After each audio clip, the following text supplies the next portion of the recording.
বছরের বা ডেকেডের যে সেরা যোগ সেটা বছর শেষের দিন দেবদার প্রোডাকশন হাউস দিল। হ্যালো বন্ধুরা, আমি Sudip and welcome to Filmy Retake. কথা বলবো একটা অ্যানাউন্সমেন্ট নিয়ে, বা অ্যানাউন্সমেন্ট বলা ভুল, একটা আপডেট নিয়ে, যেটা দেবদার প্রোডাকশন অর্থাৎ দেব এন্টারটেনমেন্ট ভেঞ্চার্স আজকে সকালবেলা দিয়েছে। তারা এটা দাবি করছে যে প্রধান এমন একটা সিনেমা যেটা নাকি এই ডেকেডের সব থেকে বড় হিট।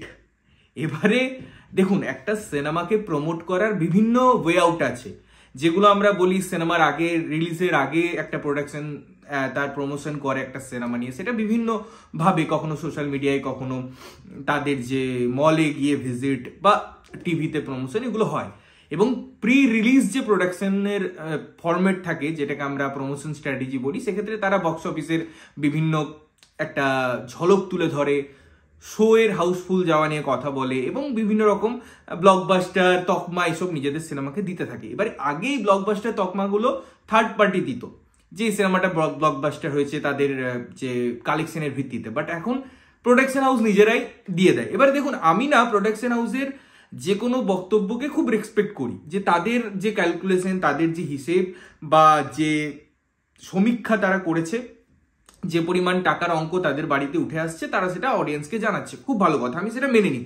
এবং এটা নিয়ে আমি আজ পর্যন্ত অনেকবার ভিডিওতে কথা বলেছি যে আমি যদি এই পার্টিকুলার প্রোডাকশন হাউসকে রেসপেক্ট দিই, তাহলে ওই প্রোডাকশন হাউসকে নয় কেন। তাই আমি এটা ইকুয়ালি সব প্রোডাকশন হাউসের ক্ষেত্রে তাদের যে অফিসিয়াল স্টেটমেন্ট ছিল সেটাকে আমি সবসময় রেসপেক্ট করতাম। বাট এক্ষেত্রে আমার একটু বাড়াবাড়ি বলে মনে হয়েছে।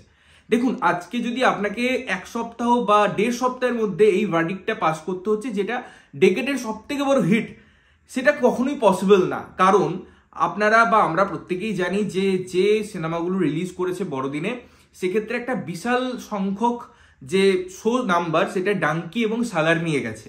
ইনফ্যাক্ট আপনারা যদি খুব ভালো করে রিসার্চ করেন, দেখবেন যে এসভিএফ এর নিজস্ব যে সিনেমার চ্যানেল বা চেন, যে এসভিএফ সিনেমা, সেখানেও একটা শো তারা প্রধানকে দিয়েছে, কিন্তু কাবুলিওয়ালাকেও কিন্তু তারা একটাই শো দিয়েছে, অথচ তাদের নিজস্ব প্রোডাকশনের সিনেমা। বাকি সালারের দেখবেন 8টা শো, ডাঙ্কির দেখবেন 6টা শো, এভাবে কিন্তু হল বন্টন হয়েছে বা সিট বন্টন হয়েছে, স্ক্রিন বন্টন হয়েছে। তো সেক্ষেত্রে ওপেনিংয়েও আমার মনে হয় বিশাল কিছু অ্যাচিভ করে নিতে পারেনি প্রধান। কাবুলিওয়ালা সিনেমাগুলো ভালো, কোনো কোনো জায়গায় সিনেমাগুলো ওয়ার্ক করছে, ওয়ার্ড অফ মাউথ ভালো, অবশ্যই সেই দিক দিয়ে আমি কোনো কথাই যাচ্ছি না। কিন্তু আমাকে অডিয়েন্সকে বলার জন্য যা খুশি একটা নাম্বার, যা কিছু একটা ভার্ডিক্ট দিয়ে দিলে হয় না, তার পিছনে লজিক দিতে হবে, তার পিছনে জাস্টিফিকেশন দিতে হবে। আপনাকে এই যে সংখ্যা নিয়ে কথা বলার ক্ষেত্রে আপনাকে অ্যাকচুয়াল নাম্বারটা প্রডিউস করতে হবে, যে কত টাকা কামালো প্রধান। আপনি যে হিট ভার্ডিক্টটা দিচ্ছেন, এবং শুধুমাত্র বছরের নয়, শুধুমাত্র একটা ওকেশনের নয়, আপনি এন্টায়ার ডেকেডের হিট নিয়ে কথা বলছেন। আপনি যদি বলতেন ওপেনিং, সেখানেও একটা বিগ কোশ্চেন আসতো। ডেকেডের সব থেকে বড় ওপেনিংও কিন্তু প্রধান নয়।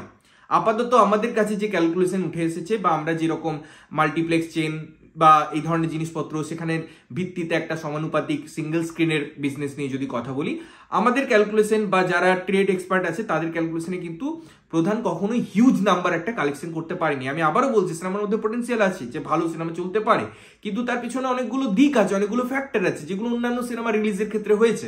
ডাঙ্কি নিয়ে কথাবার্তা হচ্ছে, ওয়ার্ড অফ মাউথ, সালার নিয়ে কথাবার্তা বলছি, but end of the day এই ভার্ডিক্টটা যখন আমি দিচ্ছি যে ডেকেডের সব থেকে বড় হিট, তখন আপনাকে নাম্বারটাও দিতে হবে, যে কত নাম্বার।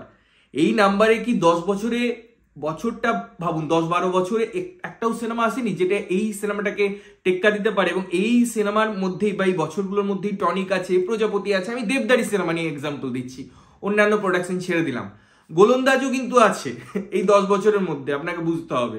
তো আমার মনে হয় যে এটা একটা হাস্যকর তাদের কাছ থেকে পোস্ট, এবং আমি এটাকে ফেক এসব জায়গায় যাচ্ছি না। তারা নিশ্চয়ই কিছু স্ট্র্যাটেজি ভেবে কাজটা করেছে, এবং আমি এর বিরোধিতাও করছি না যে না আপনি ভুল, আপনি একদম ভুল কাজ করেছেন না। আমার মনে হয় আর একটু ডিটেলস ম্যানারে তারা যদি এটাকে রিভিল করতো বেটার হতো। বিকজ যদি আমাদের কাছে নাম্বার না থাকে, আমরা তাহলে পরে অন্য সিনেমার সাথে বা অন্য সিনেমার যে ফার্স্ট ডে বা কালেকশন ছিল তার সাথে কম্পারিজন করতে পারবো না। আজকে আমি একটা স্টেটমেন্ট দিয়ে দিলেই তো হলো না, তার বা সেই স্টেটমেন্টের এগেনস্টেও আমাকে কিছু ডাটা প্রডিউস করতে হবে, সেই ডাটাটা মিসিং।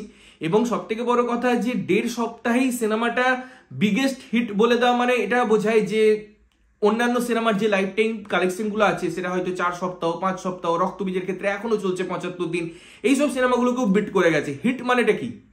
এটাই তো, যে আমি অন্যান্য সিনেমার সাথে কম্পিটিশনে সিনেমাটাকে কিরকম করলাম। আবার একটা অন্য সংজ্ঞাও হয় যে সিনেমাটার যে বাজেট ছিল সেই বাজেটটার তুলনায় আমি কত টাকা রিকভারি করলাম। তাহলে পরে আপনাকে এই ট্রান্সপারেন্সিটা দিতে হবে যে ঠিক আছে, প্রধান সিনেমার বাজেট ছিল আমার ফর এক্সাম্পল 5 কোটি টাকা, আমি 1.5 সপ্তাহের মধ্যে 6 কোটি টাকা তুলে নিয়েছি। হিট করতে গেলে এই সিম্পল ক্যালকুলেশন।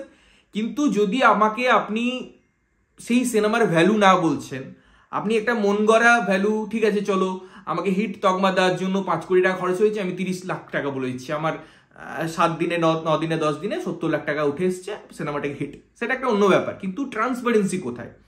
সিনেমার বাজেট বলুন তাহলে, যেমন অন্যান্য সাউথ বলিউড বলে, সেক্ষেত্রে আপনাদের যদি সেই সিনেমাটার রিকভারি হয়েছে যেটা আমরা মাল্টিপ্লেক্স চেন বা সিঙ্গেল স্ক্রিন কম্পারিজন করে বলতে পারি, তাহলে আমরা সেই কনক্লুশনে আসবো যে হ্যাঁ ঠিক আছে, আপনি সব থেকে বড় হিট দিয়েছেন পুরো ডেকেডে, মানে শুধুমাত্র বছরে নয়, শুধুমাত্র ওপেনিংয়ে নয়, বাট আদারওয়াইজ তো আমরা এটাকে একটা কম্প্রোমাইজ স্টেটমেন্ট বলেই বিচার করবো। অন্তত আমার কাছে তো তাই, একদম ক্রিস্টাল অ্যান্ড ক্লিয়ার। এবং আমি সবসময় যেটা আমার মনে হয় সেটাই ফিল করি, সেটাই বলি। এবং আমার মনে হয় আপনাদের কি ওপিনিয়ন অবশ্যই কমেন্ট করে জানাবেন। ততক্ষণের জন্য ভালো থাকবেন, সুস্থ থাকবেন এবং সবসময় ভালো জিনিস দেখবেন। চ্যানেল যদি প্রথমবার দেখছেন, লাইক কমেন্ট শেয়ার করতে হবে, সাবস্ক্রাইব করতে হবে যাতে প্রত্যেকটা নোটিফিকেশন আপনাদের কাছে পৌঁছে। ততক্ষণের জন্য টাটা।